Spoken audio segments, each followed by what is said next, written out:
Wito huo umetolewa na mchungaji Christopher Mkama anayesimamia idara ya kaya na familia au huduma za kichungaji katika jimbo la Nyanda za Juu Kusini, alipokuwa akihubiri katika mtaa wa Mlimaleli wakati wa Sabato ya kwanza ya mwaka 2026. Akizungumza katika mahubiri yake, mchungaji Mkama amesema kuwa kitambulisho cha Mkristo wa kweli hakipasi kuwa cha maandishi au plastiki, bali kionekane kupitia matendo ya kueneza Injili na kuishi kulingana na mafundisho ya Biblia.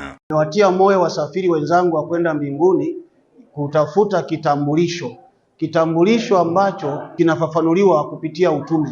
Yaani ninapojihusisha na kazi ya Mungu, ninapomsaidia jirani, ninapokwenda kumpatia mtu mahitaji, ninapompelekea mtu neno la Mungu, ninapojihusisha kutoa pesa kwa ajili ya kuandaa mahubiri ya hadhara, ninapojihusisha kutoa pesa kuandaa sabato ya wageni, ninapojihusisha kwa kutoa tu sadaka ili wengine wakafanye pia, hapo ninakuwa nimetafuta na kudumisha kitambulisho changu cha uraia wa mbinguni, kwa sababu Yesu anataka nia yake iwe ndio nia yetu.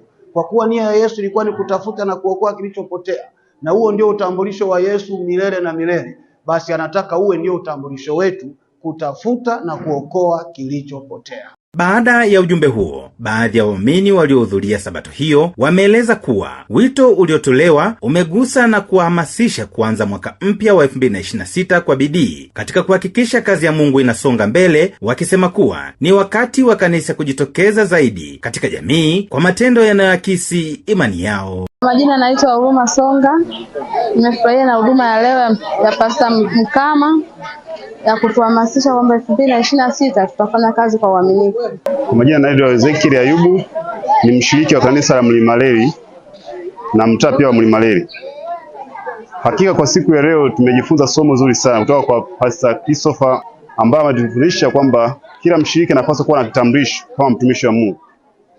Na kwa binafsi nimejipanga kwa mwaka 2026 nitakuwa na kitambulisho, na kitambulisho hivyo au kitambulisho hicho ni kufanya kazi ya Mungu ambao ni utume ambao tumeagizwa watu wote kufanya katika ulimwengu huu. Kwa upande wake, mchungaji wa mtaa huo, mchungaji Rafael Mwambenja, ameeleza kuwa kanisa linaendelea kuandaa waumini wake ili kuhakikisha kila mmoja anashiriki kikamilifu katika kazi ya utume, akisisitiza kuwa mwaka 2026 ni mwaka wa kujitokeza zaidi katika kuhubiri na kuhudumia jamii. Mkakati wa kwanza ni kila mmoja kumpa jukumu ndani ya kanisa.